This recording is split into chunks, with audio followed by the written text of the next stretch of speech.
আজকে আমরা আলোচনা করব তোমাদের তৃতীয় অধ্যায়ের শেষ গুরুত্বপূর্ণ টপিক নীল বিদ্রোহ। নীল নীল যেটা জামা কাপড়ে দেওয়া হয়, সাদা জামা কাপড়ে বিশেষ করে, সেই নীল রং বা নীল রঙের যে কোনো জামা কাপড়, সেই নীল রংটা আজকের দিনে আমরা কেমিক্যাল হিসেবে পেয়ে থাকি। কিন্তু যে সময়ের ইতিহাস আমরা আলোচনা করছি, সেই সময় নীলটা চাষ করা হতো। তখন কোনো কেমিক্যাল ছিল না, কোনো রাসায়নিক পদার্থ ছিল না নীল। তখন নীলের চাষ হতো, সেই ফল থেকে নীল বের করা হতো, নীল রঙটা তৈরি হতো এভাবেই। এবার সেই সময় যখনকার ইতিহাস আমরা পড়ছি, তখন মানুষের মধ্যে এত অর্থকরী ফসল চাষ করার প্রবণতা কিন্তু ছিল না। ক্লাস 8-এ থাকতে তোমরা নিশ্চয়ই পড়েছো অর্থকরী ফসল, যেমন নীল, পাট, চা, কফি, এই জাতীয় ফসলগুলোকে বলা হয়। এই জাতীয় ফসল চাষ করার প্রবণতা সে সময় কৃষকদের মধ্যে ছিল না, কারণ এগুলো তো মানুষ নিজেরা খেতে পারতো না বা নিজের জন্য সঞ্চয় রাখতে পারতো না, এগুলোকে অবশ্যই বিক্রি করতে হতো। এবার সবসময় যে সঠিক দামে বিক্রি করা যাবে বা সেই টাকাতে নিজস্ব ফসল কেনা যাবে, সারা বছরে খরচ চালানো যাবে, এগুলো সাধারণত কৃষকদের পক্ষে একটু অসুবিধাজনক ছিল। ফলে কৃষকরা ওই সময় এই ধরনের ফসলগুলো কম চাষ করতো, বেশিরভাগই ধান, গম এগুলো চাষ করতো, কারণ সেগুলো তারা নিজেদের সঞ্চয়েও রাখতে পারতো এবং দীর্ঘদিন যাবৎ খেতে পারতো, সুবিধে হতো। ফলে কৃষকেরা খুব একটাই অর্থকরী ফসল চাষ করতে চাইতো না। কিন্তু ব্রিটিশ সরকার যখন ইংল্যান্ডে শিল্প বিপ্লব হয়ে যায়, তখন তারা ঠিক করে যে ইংল্যান্ডে তৈরি হওয়া এত জামা কাপড়ে নীল রঙের প্রচণ্ড প্রয়োজনীয়তা আছে, আর সেটা ভারতেই তারা চাষ করাতে শুরু করে। কোম্পানিতে, মানে ইংরেজ ইস্ট ইন্ডিয়া কোম্পানিতে, এক ধরনের নতুন কর্মচারী তৈরি হয়, যারা নিজেদেরকে নীলকর বলে পরিচয় দেয়। মানে এরা শুধু নীল চাষই করাবে, নীলকর সাহেব বলে এরা নিজেদেরকে পরিচিতি দেয়। এরা বাংলায় এসে বড় বড় কুঠি বানায়, মানে দুর্গর মতো করে বাড়ি বানায়, যেগুলোকে নীলকুঠি বলা হতো, এবং কিছু চাষিকে জোর করে বাধ্য করে তারা নীল চাষ করাতে, তাদেরকে নীল চাষি বলা হতো। তো এই নীলকুঠি, নীলকর আর নীল চাষি আমাদের আজকে আলোচনার বিষয়। এই নীলকর সাহেবরা যারা ছিলেন, তারা চাষিদেরকে জোর করে নীল চাষি বানাতেন। কোম্পানির একচেটিয়া অধিকার ধীরে ধীরে বাংলা থেকে চলে যাচ্ছিল। ফলে যারা কোম্পানির কর্মচারী ছিলেন, তারা ভাবলেন এই সময় নীলের ব্যবসাটা খুব লাভজনক হবে। তারা দরিদ্র চাষিদেরকে নীল চাষে বাধ্য করতে শুরু করেন। তাদের অত্যাচারের বিরুদ্ধেই বাংলার এই নীল চাষিরা একটা সময় বিদ্রোহ ঘোষণা করে। কেন? নীলকর সাহেবরা মোটামুটি দুটো কারণের ওপর নির্ভর করে নীল চাষ করাতো।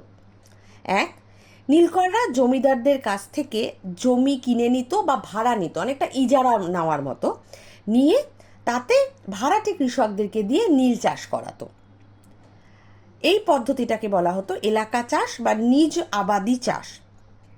মানে জমিদারের কাছ থেকে জমি কিনে নিয়ে চাষিদেরকে দিয়ে চাষ করানো হতো। আরেকটা পদ্ধতি ছিল, নীলকররা যেখানে চাষিকে অ্যাডভান্সে টাকা দিত, অগ্রিম দিত, অ্যাডভান্সে টাকা দিত, টাকার পরিমাণ কত, ধরো 2 টাকা, কিন্তু ওই অগ্রিম টাকা দিত। চাষির সাথে তারা একটা কন্ট্রাক্ট করতো, ওই কন্ট্রাক্টে বলা থাকতো যেহেতু চাষি অ্যাডভান্স টাকা নিয়েছে বা দাদন নিয়েছে, সেই কারণে চাষিকে নীল চাষ করতেই হবে।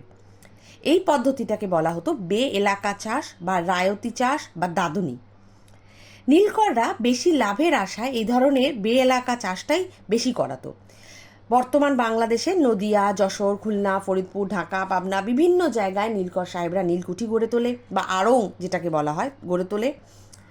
তারপর সেখানে বিভিন্নভাবে অত্যাচার করে কৃষকদেরকে দিয়ে তারা নীল চাষ করতে বাধ্য করে। একটা সময় নীলকুঠির সংখ্যা বাংলাতে 1000 ছাড়িয়ে যায়। নীলকররা দরিদ্র চাষিকে মাত্র 2 টাকা করে দিত অ্যাডভান্স দিয়ে নীল চাষে বাধ্য করতো। এমনভাবে কন্ট্রাক্টটা তৈরি করতো যাতে কৃষক আজীবন নীল চাষি হয়েই থেকে যায়। চাষি তার জমিতে যে নীলটা চাষ করতো সেটা তো আর খাওয়ার জন্য রাখতে পারতো না, স্বাভাবিকভাবে সেটা বিক্রি করতে হতো। নিজের পরিবারের জন্য ধান, খাদ্য জাতীয় কোনো ফসলই রাখতে পারতো না। ফলে চাষি পরিবারগুলোতে তীব্র খাদ্যাভাব দেখা দেয়, মানুষ না খেতে পেয়ে মারা যাওয়ার মতো অবস্থা হয়ে যায়, কারণ নীল তো আর খাওয়া যাবে না। আবার ভালো টাকাতে ফসল বিক্রি করে সেই টাকার খাজনা হিসেবে ইংরেজদেরকে দিতে হতো, চাষিরা সেটাও ভালো মতো করতে পারতো না। ফলে খাজনা অনাদায়ের ফলে, মানে খাজনা না দেওয়ার ফলে, নীলকর সাহেবরা নীল চাষিদেরকে হত্যা করতো, তাদের বেঁধে রাখতো, মারতো, তাদের গরু, মুরগি, হাঁস, ছাগল, বাড়ির মহিলাদেরকে তুলে নিয়ে যেত, তাদেরকে অত্যাচার করতো, সমস্ত ধরনের শাস্তি চাষিদেরকে দেওয়া হতো। আদালত, থানা, পুলিশে জানিয়েও চাষিরা কোনো রকম সুরাহা পেত না, কারণ সবই তো ইংরেজদেরই কর্মচারী। নীলকর সাহেবদের অত্যাচারের বিরুদ্ধে ভারতবর্ষের বাংলার বিভিন্ন পত্রপত্রিকা ভীষণ সক্রিয় হয়ে ওঠে। হিন্দু প্যাট্রিয়ট, সমাচার দর্পণ, সমাচার চন্দ্রিকা, এরা বহুভাবে নীলকরদের সমালোচনা করেছেন। কলকাতার শিক্ষিত বুদ্ধিজীবী সম্প্রদায়ও নীলকরদের প্রচণ্ড সমালোচনা করতেন। ভারতের শিক্ষিত মানুষদের, বাংলা শিক্ষিত মানুষদের, হরিশ্চন্দ্র মুখোপাধ্যায়, শিশির কুমার ঘোষের মতো মানুষরা ভীষণভাবে সহানুভূতিশীল হয়ে পড়েন কৃষকদের ওপরে, কারণ কৃষকদের ওপরে সীমাহীন অত্যাচার হচ্ছিল। এর মধ্যেই নদিয়ার কৃষ্ণনগরের চৌগাছা গ্রামের দিগম্বর বিশ্বাস এবং বিষ্ণুচরণ বিশ্বাস, তারা দুজনে নীল বিদ্রোহর একটা সূচনা করেন। তাদের দেখানো পথ ধরেই এই বিদ্রোহ বর্তমান বাংলাদেশে যশোর, খুলনা, ফরিদপুর বিভিন্ন জায়গায় ছড়িয়ে পড়ে। তারা নীল চাষ বয়কট করতে শুরু করে। কৃষকেরা তরবারি, বর্ষা, লাঠি নিয়ে নীলকর সাহেবদের পথ আটকে দেয়। চাষিরা নীলকুঠিগুলো আক্রমণ করে, যেখানে নীলকর সাহেবরা থাকতেন, তাদের বাড়িগুলো, যেগুলোকে নীলকুঠি বলা হতো, সেগুলো আক্রমণ করে, জ্বালিয়ে দেয়। যে চুক্তিপত্রগুলো থাকতো নীল চাষিদের সাথে নীলকরদের, সেগুলোকে তারা পুড়িয়ে ফেলে। নানা দিকে নীল বিদ্রোহ ছড়িয়ে পড়ে এই 1859-60 এই সময়টাতে। নীল বিদ্রোহ দমন করার জন্য 1860 সালে কোম্পানি নীল কমিশন গঠন করে।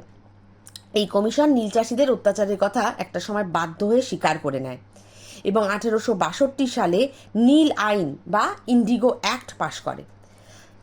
যদিও এটার উদ্দেশ্য ছিল নীল বিদ্রোহটাকে দমন করা, নীল চাষিদের খুব একটা সুরাহা এটাতে করার কোনো চেষ্টা কিন্তু মানুষ করেনি।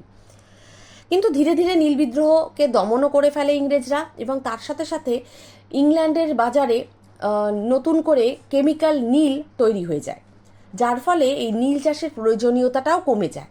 ফলে ভারতবর্ষের নীলকররাও নীল চাষটা ধীরে ধীরে বন্ধ করতে শুরু করেন। যাই হোক, নীল বিদ্রোহ মূলত ছিল কৃষকদের একটা বিদ্রোহ।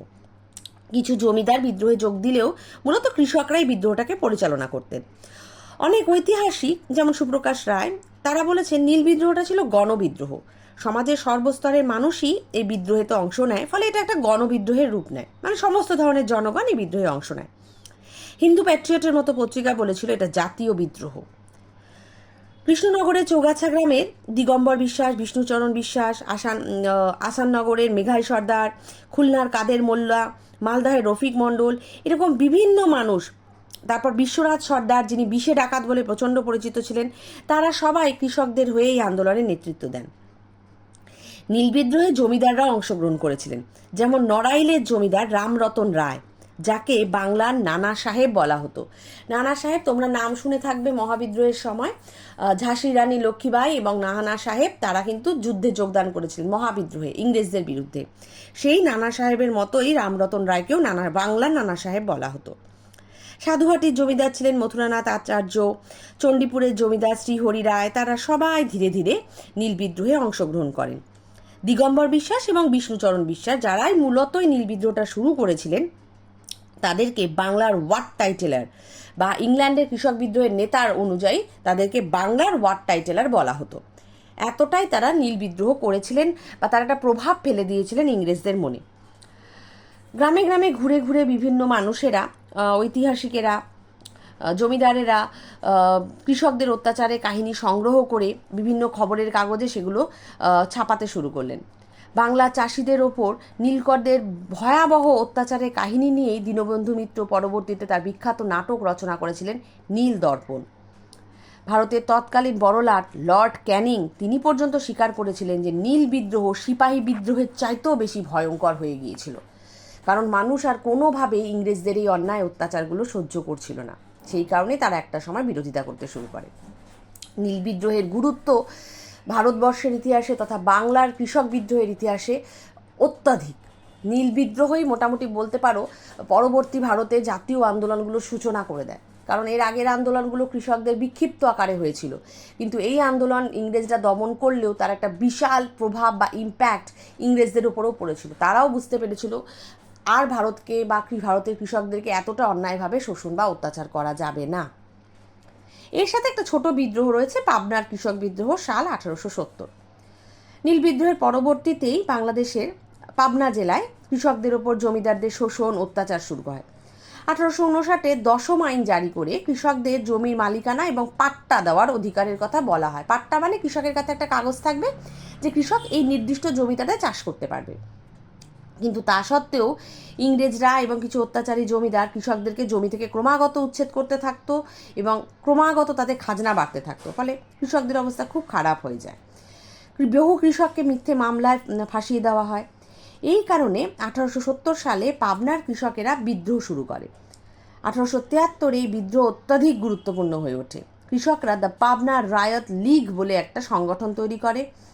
জমিদারকে বেআইনি খাজনা দেবে না বলে তারা অঙ্গীকার করে। তারা ঠিক করে কোনো কন্ট্রাক্টের বাইরে বা চুক্তিপত্রের বাইরে তারা কোনো খাজনা না জমিদার না ইংরেজ কাউকে দেবে না। এই বিদ্রোহে ঈশানচন্দ্র রায়, শম্ভুনাথ পালের মতো মানুষেরা নেতৃত্ব দেন।